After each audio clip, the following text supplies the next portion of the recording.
Bonjour. On a coutume de nous vendre l'époque moderne, je dirais même l'époque moderne, c'est-à-dire le post-années 70-80, comme l'achèvement suprême finalement de l'espèce humaine, quelque part, comme si l'histoire devait nous conduire inexorablement à l'état dans lequel nous sommes actuellement, c'est-à-dire l'homo internetus rivé à son écran, qui vit à la lumière artificielle et qui, soi-disant, est le plus épanoui qui soit. Or, si vous suivez ces vidéos, il y a des chances qu'à un moment vous soyez posé la question, non mais en fait, ce que je vois au quotidien, c'est pas ça. C'est pas ça, c'est absolument pas ça. Qu'est-ce que je vois? Je vois des enfants qui sont de plus en plus fatigués, immunodéprimés, qui ont de plus en plus de maladies lourdes étant très très jeunes. Je vois de plus en plus de gens qui sont sous antidépresseurs, de personnes qui sont obligées de consommer des psychotropes pour dormir, pour aller bien, pour arriver à se lever le matin. Je vois de plus en plus de gens qui sont physiquement et psychologiquement extrêmement mal. Alors tu vois, on te sort un discours, puis de l'autre côté, tu as l'autre discours, tu te dis, mais comment ça se fait? Comment ça se fait? Les raisons, elles sont multiples. Les facteurs, on va dire, de pollution, les facteurs environnementaux de pollution, au sens le plus large du terme, se sont multipliés d'une façon drastique ces dernières années. On parlait d'Internet, on va faire toute une série de vidéos sur l'impact des écrans sur le système endocrinien en particulier. Alors ça pourrait paraître paradoxal puisque j'utilise cette voie pour communiquer, mais on peut être lucide aussi sur l'impact que ça a et puis minimiser son utilisation. Et on se rend compte que ces écrans, ils ont un impact colossal. Et tous les réseaux électriques et électromagnétiques qui nous entourent ont aussi un impact colossal en termes de santé. Le prix du progrès, entre guillemets, est très très cher. L'addition est très très chère. Et puis il y a quelque chose qui a fait une différence notable dans notre état de santé. Il y a eu une transition majeure qui s'est passée après la Seconde Guerre mondiale. Quand on a décidé de reconvertir toutes les industries chimiques qui étaient utilisées dans l'armement, pour en faire quoi? Pour en faire des pesticides, des fongicides, des insecticides qui se sont retrouvés dans notre environnement. Et ce qui se retrouve dans notre environnement est ça se retrouve en nous parce qu'on le respire, en nous parce qu'on le mange, en nous parce que finalement ça nous entoure au quotidien et que notre corps se nourrit de son environnement. Nous sommes à l'image de notre environnement, nous interagissons avec lui en permanence et puis que parallèlement à ça, on a développé toute une classe de médicaments basés sur une théorie frauduleuse qui était la théorie pasteurienne. Cette classe de médicaments, ce sont les antibiotiques, basés sur la théorie qui voulait que l'homme était un organisme stérile. Manque de peau, on s'est planté. Tu sais, on a fait un pari sur la vie de millions, de milliards de personnes. On a fait un pari, on a dit bon, allez, pile, face. Ok, l'homme est stérile. Bon, puisqu'il est stérile, prenons des antibiotiques, parce que chaque fois que l'on voit une forme bactérienne à l'intérieur du corps, c'est une forme bactérienne pathogène et il faut la détruire. Donc dans cette logique, avec le premier prémisse qui était l'homme est un environnement stérile, à ce moment-là, dès qu'on voyait une forme vivante à l'intérieur du corps humain, bam, on la shootait. Il s'agissait de la shooter systématiquement. Et on est devenu particulièrement fort pour ça. Manque de bol, on s'est complètement perdu. C'est-à-dire qu'on a fait un mauvais choix, un très mauvais choix. On s'est rendu compte au cours des années 80, 90, 2000, que les bactéries dans le corps, les bactéries et tous les micro-organismes, les microbes, vous savez, ceux qu'on ne voit pas à l'œil nu, donc on s'en moque un petit peu, les champignons, les virus, les levures, les bactéries, étaient non seulement pas tous des pathogènes, mais que pour la plupart, ils jouaient un rôle, mais on va dire incontournable, et le mot même n'est pas suffisant, essentiel. Il jouait un rôle essentiel dans notre fonctionnement biologique. C'est-à-dire que nous sommes essentiellement microbiens, plus de 90% de ce qui nous constitue est bactérien et microbien. Nous ne sommes que une fraction cellulaire, et ce qui nous constitue avant tout, ce sont des bactéries et des microbes. Alors vous comprenez bien que si on a engagé cette guerre délirante contre les microbes, c'est vraiment une guerre contre l'humain qui s'est engagé. Et le problème, c'est que ces produits qui sont toxiques pour tous les microbes, ils sont partout dans notre environnement. On se les reçoit en permanence. C'est pour ça que dans ces vidéos, j'insiste autant sur la notion de richesse bactérienne. Pourquoi est-ce que nous sommes si mal actuellement, psychologiquement, physiquement? Pourquoi est-ce que les enfants naissent avec des polyallergies alimentaires, des polyallergies chimiques et environnementales? Pourquoi est-ce qu'il y a autant de gens qui consomment des psychotropes? Pourquoi est-ce qu'il y a autant de gens qui sont sous antidépresseurs? Pourquoi est-ce qu'on a autant besoin de se doper avec des produits excitants, des produits stimulants? Simplement parce qu'on est épuisé, et la première sphère à en souffrir, c'est notre sphère bactérienne. C'est pour ça que je vous dis souvent, il est essentiel de ramener de la diversité et de la richesse bactérienne dans notre organisme, parce que on en paye le prix fort et on pêche par manque de diversité. Alors dans ce cadre-là, vous m'avez souvent entendu parler d'aliments lacto-fermentés. La lactofermentation, pour moi, c'est quelque chose de fabuleux. Et il s'agit de ne pas regarder si loin que ça en arrière. C'est quelque chose qui était pratiqué il y a encore 70, 80 ans régulièrement. Régulièrement, on faisait les lactofermentations maison. On n'avait pas besoin d'acheter des pots, des trucs préparés industriellement, certifiés, et ainsi de suite. Non, on le faisait simplement. Les gens faisaient lactofermenté. Et lactofermenté, qu'est-ce que ça veut dire? Ça veut dire fermentation à l'abri de l'air. À partir du moment où c'est à l'abri de l'air, ça lactofermente. Donc, lactofermentation, ça consistait à prendre des légumes, des fruits, mais la plupart du temps des légumes, même dans certaines civilisations, de la viande, du poisson, et simplement à les mettre dans ce qu'on appelait une saumure, c'est-à-dire un mélange d'eau et de sel, le sel étant là pour contrôler les proliférations de bactéries pathogènes, puis pour faire en sorte que la fermentation soit plutôt orientée dans le sens des bactéries lactiques. Et une fois que c'était placé dans cette saumure, il s'agissait de le maintenir dans cette saumure, et c'était tout. Et on laissait attendre. Au bout de quelques temps, toutes les bactéries lactiques s'étaient développées, on avait une prédigestion, une prédécomposition, et tous ces matériaux qui avaient été mis en fermentation devenaient de véritables probiotiques. Vous savez, on vous vend des gélules, on vous vend des petites gélules isolées. Ouais, mais ces petites gélules isolées, tu peux faire exactement la même chose en cultivant au quotidien des légumes lacto-fermentés. Et alors, dans le cadre des légumes lacto-fermentés, il y a quelque chose qui est revenu souvent. On parle de jus lacto-fermentés. Comment faire des jus lacto-fermentés? Plus comique même, c'est qu'on nous en vend des jus lacto-fermentés. On nous en vend relativement cher dans les magasins bio. Et puis alors, si tu regardes l'étiquette, tu vois, moi quand je voyais jus lacto-fermenté, pour moi, quelque chose qui est lacto-fermenté, c'est vivant. Dans ma petite tête là, c'est quelque chose de vivant. Et puis je sais pas chez vous, mais moi quand je fais des lactofermentations chez moi, ça vit, donc ça vit, ça déborde. Si on le laisse au chaud, à l'air, à température ambiante, ça déborde, ça vit, ça goûte de partout. Puis je voyais ces bouteilles bien alignées sur les rayons des magasins bio, qui bougeaient pas de là pendant des semaines, à 20-22 degrés dans le magasin, et puis pas de vie. Pas de vie. Je lui dis, c'est marrant, pour du lacto-fermenté, c'est pas bien vivant votre lacto-fermenté. Ben non, il a été pasteurisé. Alors, paraît-il que c'est une pasteurisation qui prévient la dégradation des micro-organismes. Et non, mais attends, si cette dégradation des micro-organismes avait été prévenue, alors à ce moment-là, le produit serait vivant. Et s'il était vivant, il ne resterait pas tranquillement, sagement installé dans sa bouteille. Non, tous ces produits-là sont strictement morts. Alors, dans ces vidéos, je le répète souvent, je ne vous conseille pas d'aller chercher des produits vivants et d'aller chercher la vie dans des produits qui sont bactériellement morts. Bactériellement, ouais, on le dit comme ça. Bactériellement morts, c'est-à-dire il n'y a plus de micro-organismes là-dedans. Or, nous sommes essentiellement un conglomérat de micro-organismes. Notre vie, il faut aller la chercher dans des aliments vivants. Et donc, c'est pour ça que j'avais envie de vous proposer de faire un jus lacto-fermenté.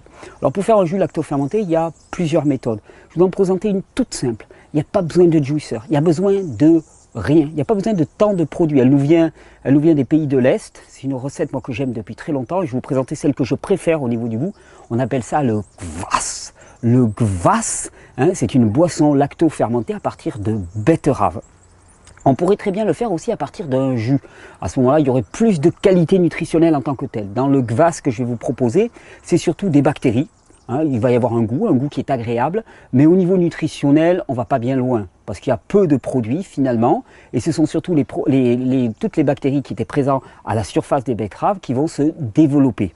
Alors que si on avait pris un jus, imaginons que vous faites un jus à l'extracteur de jus, vous remplissez la bouteille jusqu'au goulot pour qu'il y ait le moins d'air possible, vous refermez, et puis vous laissez votre jus dans la bouteille comme ça attendre quelques jours, qu'est-ce qui va se passer? Fermentation à l'abri de l'air, ça s'appelle une lactofermentation. Ça va prendre un petit goût aigre, vinaigré, acidulé, et vous aurez un jus lacto-fermenté.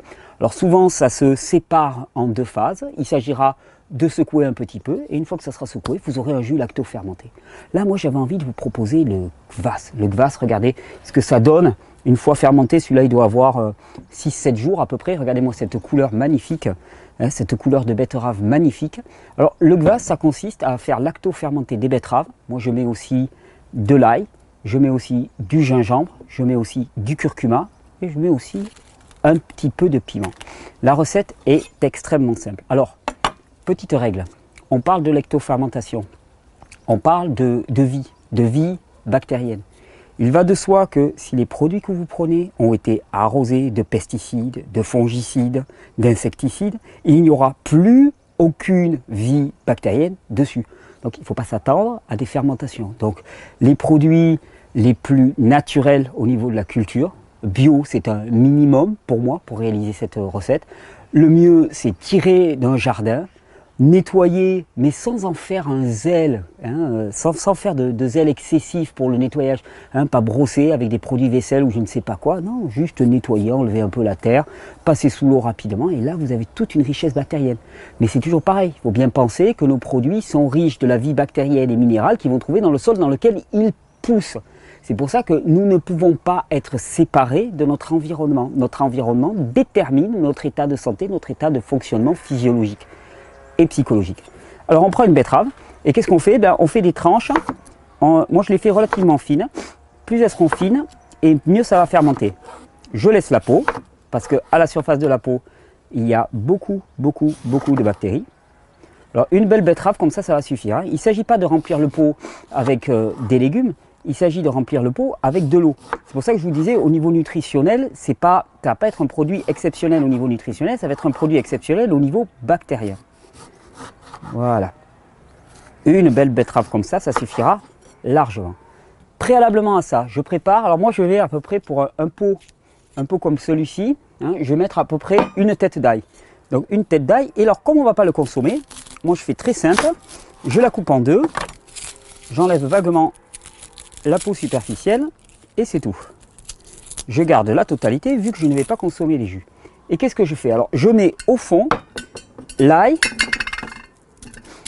Ensuite, je vais rajouter du curcuma. Alors là, le curcuma, on le met à discrétion. Moi, j'aime bien en mettre pas mal, donc je vais le couper en tranches grossières. Pas la peine de couper trop fin, parce que sinon, ensuite, ça risque de remonter. Et tout le challenge, ensuite, ça va être de tenir les produits sous la surface de l'eau. Donc, vous allez voir comment on va s'y prendre. Je coupe ce curcuma magnifique. Allez, on va mettre un peu plus.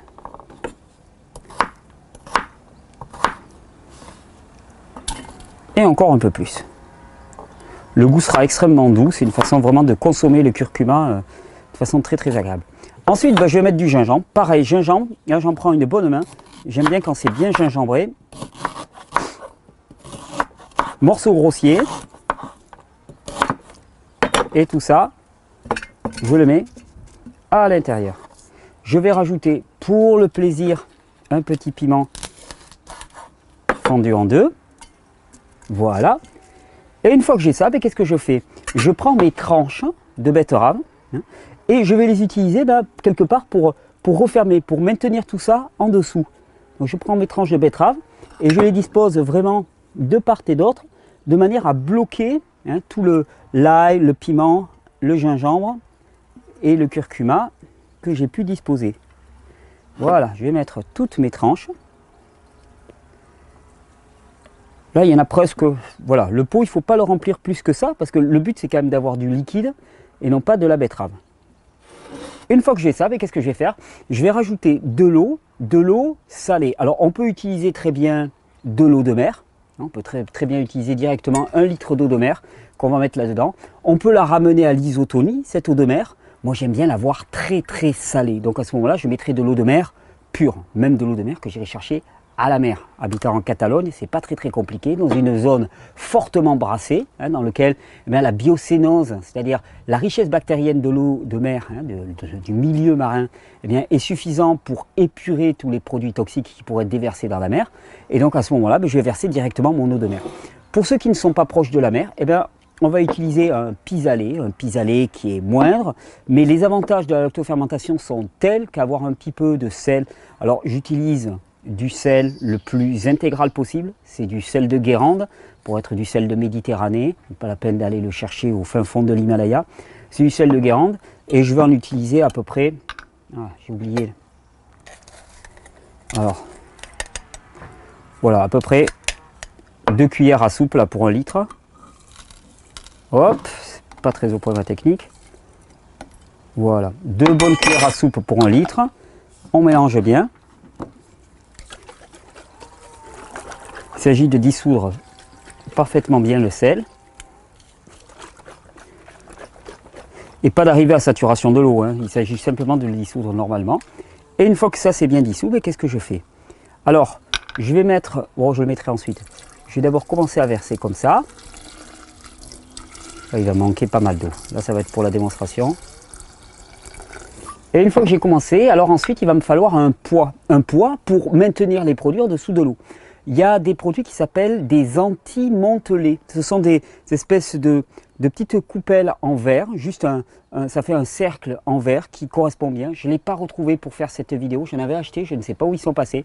Anti-montelets, si vous tapez anti-montelets, vous allez en trouver de différents diamètres, c'est très très bien. Moi là j'ai utilisé simplement une coupelle en verre que je vais venir disposer comme ça, qui va m'assurer de bien maintenir les produits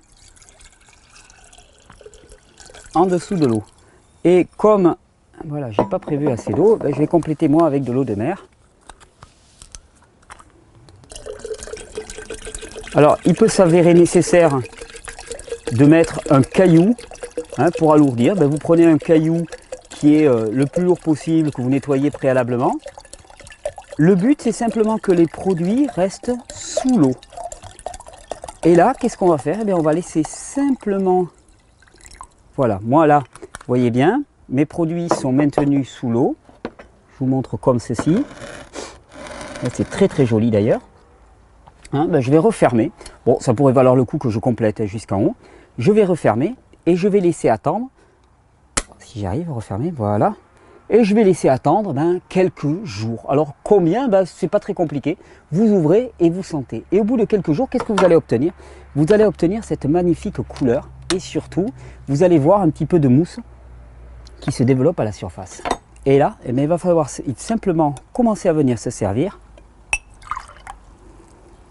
Et vous avez un magnifique jus lacto-fermenté, du kvass, riche en enzymes. Il est bon. De toute façon, le goût ne trompe pas. Vous allez avoir un petit goût de choucroute, de jus de choucroute. Il est délicieux celui-là. Délicieux, délicieux. Donc je vous dis, au niveau nutritionnel, on ne va pas aller chercher particulièrement de la valeur nutritionnelle là-dedans. Ce qu'on va chercher, ce sont toutes les bactéries. Ça peut servir de base pour faire des pâtés végétaux, pour faire des pâtés de graines. Ça peut servir de base pour énormément de transformations. Ça peut être bu tel quel aussi. L'avantage, c'est qu'on va aller chercher une richesse bactérienne extraordinaire. Et cette richesse bactérienne, je vous dis, elle est incontournable. Nous sommes un monde qui est devenu stérile. Et pourquoi est-ce que nous sommes aussi faibles? Parce que nous avons stérilisé ce monde. Et on a oublié que nos auxiliaires, ce qui nous assure la protection entre le milieu extérieur et le milieu intérieur, ce qui joue le rôle d'agent de sécurité, c'est avant tout nos microbes, nos champignons, nos levures, nos bactéries, nos virus. Et que comme on a engagé une guerre systématique contre ces microbes, il ne faut pas s'étonner de voir un état de santé sur le plan global qui est complètement délétère. Pour ça, je me souviens d'une étude que j'avais vue qui étudiait par exemple le microbiome intestinal, donc la diversité génétique des bactéries, de tout l'ensemble des microbes qui se trouvaient dans les intestins de peuples par exemple qui vivent de façon, on va dire, relativement traditionnelle dans le centre de l'Afrique. Ce sont des gens par exemple qui passent 90% de leur temps éveillés à l'extérieur. Alors que nous passons 90% de notre temps éveillé à l'intérieur, dans des environnements stériles, privés de soleil et avant tout privés de bactéries.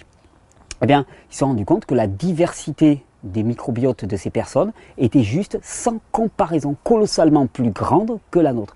Qui dit riche et qui dit diversifié dit étonnamment plus résistant. Parce qu'il faut bien comprendre que rien ne rentre normalement dans le corps humain qui ne soit passé au filtre de toutes ces bactéries. Alors on en a à la surface de la peau, on en a à la surface des intestins, on en a à la surface des bronches.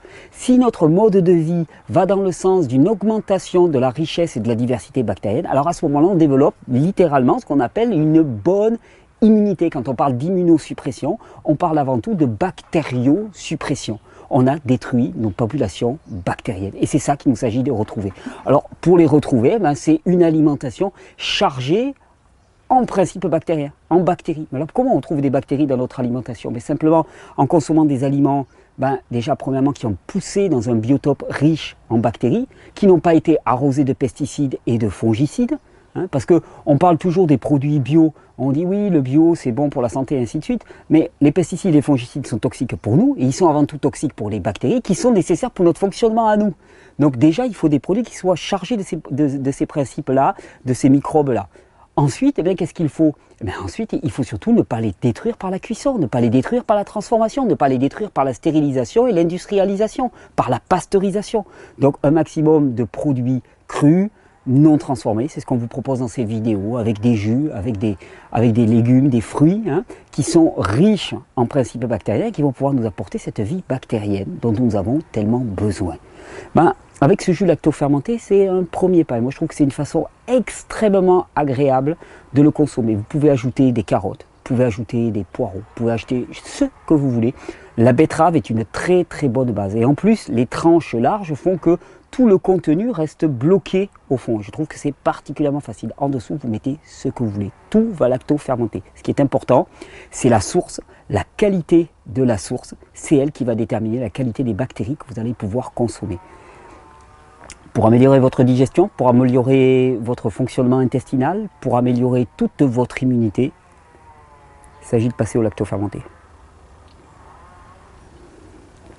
Ah puis c'est délicieux, et c'est vraiment délicieux. Bonne régénération.